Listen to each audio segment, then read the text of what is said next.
you want to know something no one ever dared to tell you? You are trapped. And the most tragic part? The prison you're in is one you built with your own hands. Brick by brick. With every decision made based on what others might think.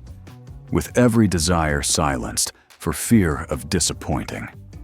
With every smile you faked when you wanted to scream. That weight on your chest? It's not anxiety. It's the unbearable heaviness of living for everyone except yourself. The cruelest twist? No one asked you to do this. No one begged you to trade your freedom for approval. But you did. Voluntarily.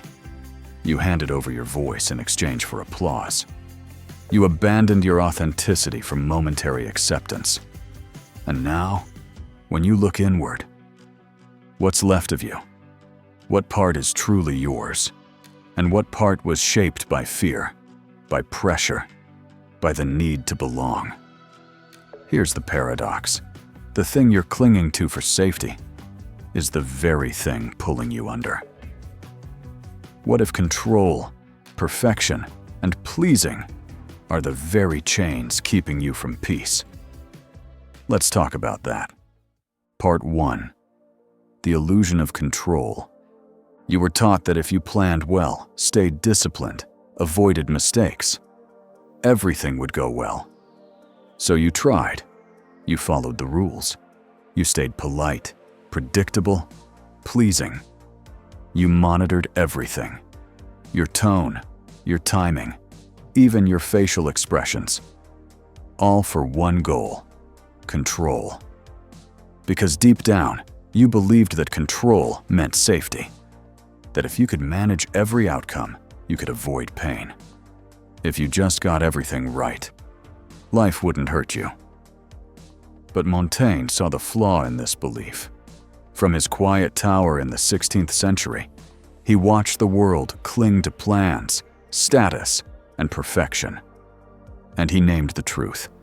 Control is an illusion. It feels like power. But it's a prison. Control doesn't keep you safe. It just keeps you tense. And tired of pretending you are. Modern psychology calls it perfectionism. But let's call it what it is. Fear wearing a mask. It tells you, if I do everything right, I'll finally feel peace. If I manage the future, I won't have to feel fear. But that peace never comes.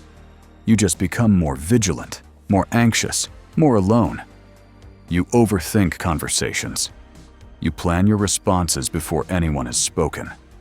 You control, not because it works, but because you're terrified of what happens when you stop. Montaigne wrote, "He who fears, he shall suffer, already suffers what he fears." You're not protecting yourself. You're rehearsing pain, on loop. And here's the paradox. The more you try to control life, the more life resists. You can't control people. You can't control outcomes. You can't even control your own emotions without consequences. And yet, we grip harder. Because without control, we don't know who we are. Who are you? Without the planner, the fixer, the performer, who are you? When you stop trying to be perfect, likable, impressive, that's what terrifies you. Not chaos, but the question of identity in its absence. Control is not peace. It's tension disguised as discipline. It keeps you busy, not alive. It keeps you productive, not fulfilled. And the worst part? You miss your life. Not because you weren't capable, but because you were too busy managing it. You don't sleep well. You don't breathe deeply. You don't act freely. Because everything must be just right. But Montaigne's wisdom whispers, let go. Not because you failed, but because the game was rigged from the start. Control was never the goal. Freedom was. And you don't find freedom by gripping harder. You find it by loosening your grip. So the real question is no longer, how do I gain more control? It's, Who could I become if I finally let go? Let's keep going. Part 2. The mask that's not yours. You didn't invent the mask. It was handed to you. From a young age, you were trained, rewarded for being polite, praised for being agreeable, loved when you were quiet, soft, compliant. You learned the unspoken rule. Be good, be safe, be loved. And so, you became what they needed. You smiled when you didn't feel like it. You said yes when everything in you screamed no. You silenced your instincts to protect your acceptance. Psychologists call this behavioral conditioning. Your nervous system learned that approval means survival. Disapproval? Rejection. Shame. Emotional exile. So you adapted. You built a version of yourself designed not to live, but to be accepted. Over time, the performance became automatic. Not because you are weak, but because you're human. Because connection mattered more than truth. Because as a child, belonging felt like oxygen. The danger isn't the mask. It's forgetting you're wearing one. You call it kindness. But it's fear of being disliked. You call it empathy. But it's fear of rejection. You avoid conflict not from peace, but from panic. You stay silent, not from maturity, but from muscle memory. This isn't authenticity. This is survival mode dressed as virtue. And Montaigne, centuries ago, already sensed this in people. He observed how easily we contort ourselves for approval that never fills the void, how we lose ourselves trying to be seen. Because here's the truth that stings. You were never asked to be this false version of yourself. No one directly told you to erase your voice, your anger, your wildness. No one forced you. You just learned early that disappearing was the price of being loved, to feel safe, to feel needed. And now, you don't even know where the mask ends and you begin. When someone compliments your kindness, you feel proud, but also hollow, because part of you knows that behind the good behavior is a person no one has really met yet, a version of you that's still waiting for permission. But here's the paradox. You're the only one who can give it. Montaigne's philosophy isn't about rebellion, it's about return. Not becoming someone new, but recovering the self that's been buried beneath obligation. Because the longer you wear a mask, the more painful it becomes to remove it. But also, the more urgent. So now the question is clear. Who are you without the conditioning?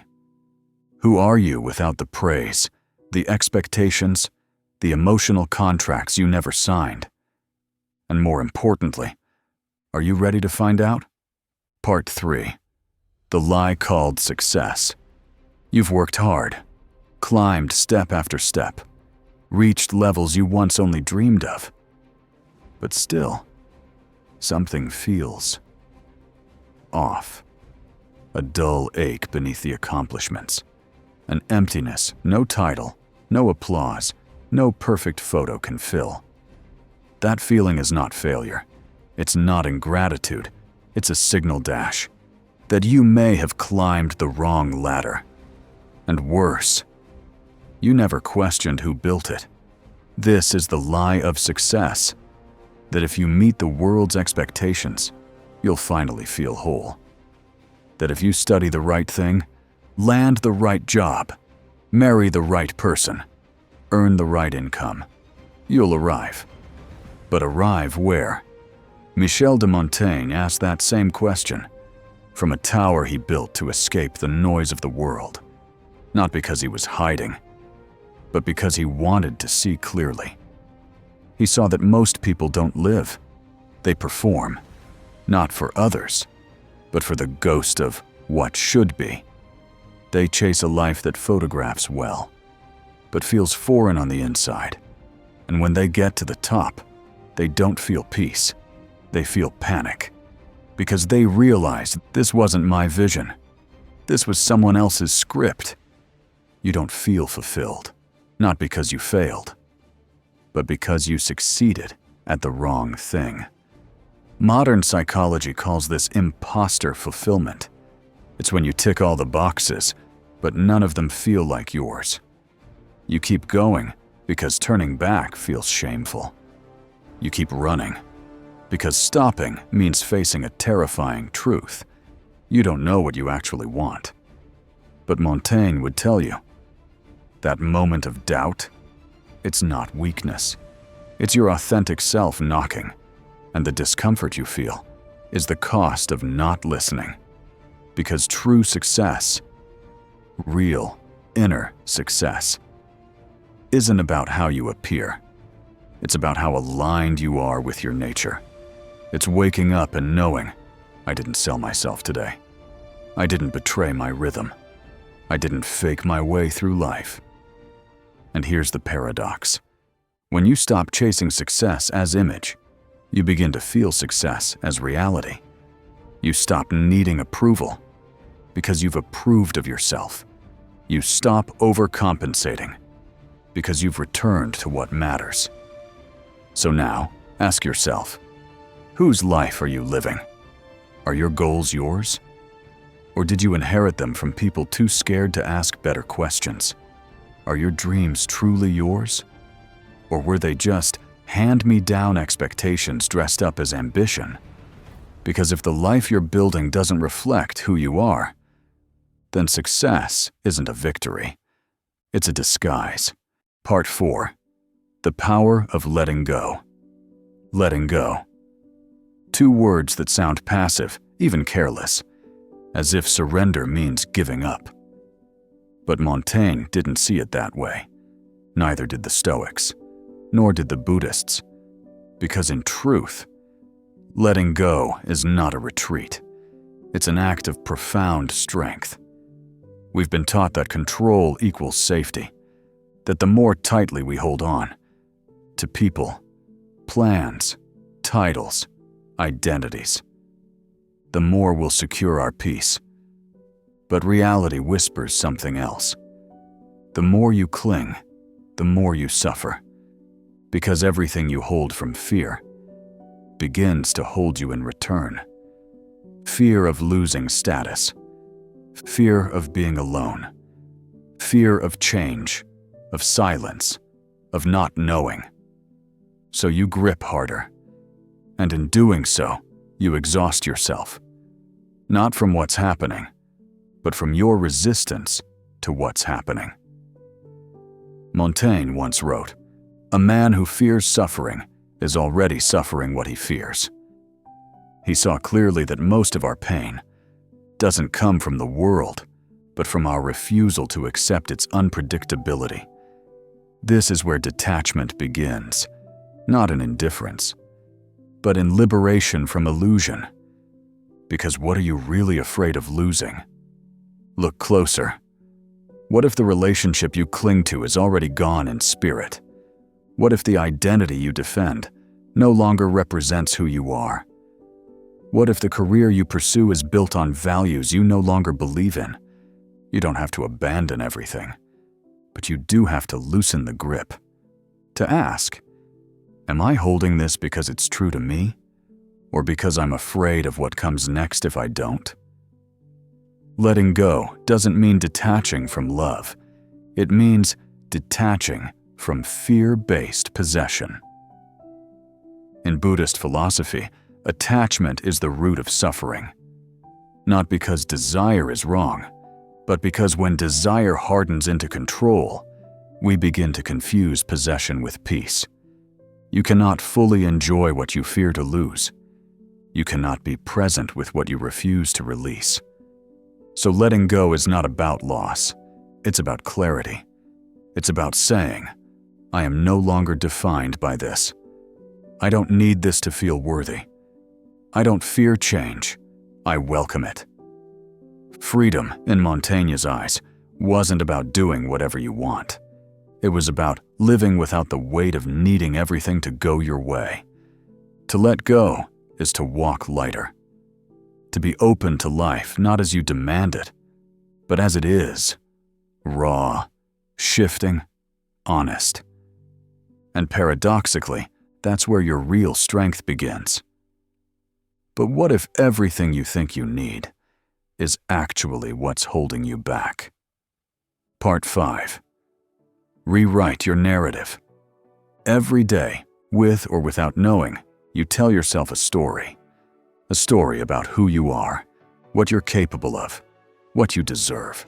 It starts early, in childhood, when others hand you scripts. You're the quiet one. You're not good with numbers. You're too sensitive. You're so responsible. And like an actor in a play you didn't audition for, you step into the role. Not because it fits, but because it's all you've known. But here's what Montaigne, in his Quiet Tower, understood. You're not just the character. You're the author. And that changes everything, because the stories we carry about success, failure, love, pain, they're not carved in stone. They're shaped by how we interpret what happened, by the meaning we assign. And that meaning, it can be rewritten. This is what psychologists today call resignification. The power to give new meaning to old experiences. To say, that wasn't a failure, it was a redirection. That heartbreak didn't break me, it opened me. That silence wasn't weakness, it was self-preservation. You begin to shift from victim to narrator, from passive recipient to intentional storyteller. Because life is not just about what happened to you. It's about the story you've been telling yourself about what happened. And when that story is rooted in fear, guilt, or limitation, you live small. But when it's rooted in truth, compassion, and possibility, you live free. Think of this. Have you ever noticed how two people can live through the same event? A breakup, a job loss, a betrayal, and come away with two entirely different stories. One sees devastation, the other, rebirth. One sees injustice, the other, clarity. The event is the same, the interpretation is the difference. That's the silent power of narrative.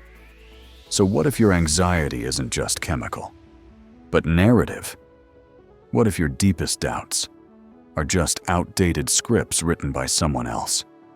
And what if the moment you rewrite your story is the moment you begin to live differently? Montaigne believed that a life examined honestly was a life that could be reshaped, not by erasing the past, but by reframing it. You don't need a new life. You need a new lens, and the pen is in your hand. So, what story have you been telling yourself? And is it time for a new chapter? The page you haven't written yet. Every day, you wake up to a blank page. Not in someone else's book, in your own. No matter what happened yesterday, you are not bound to that storyline. You are not trapped in a role someone assigned you. You are the one holding the pen. The page in front of you is unfinished. And that's not a problem. It's a gift, because your story is not over. It's just getting honest. And maybe for the first time, it's getting real. So here's what I want you to do. In the comments, write the phrase, "I rewrite my story." Because the moment you declare it, you begin it. Not someday, not when it's safe. Now, you don't need perfect clarity. You just need the courage to let go of the chapter that never truly belonged to you. The book isn't done. You've just been stuck on the wrong chapter. So close this chapter if you must, but don't put it away. The next paragraph could change everything.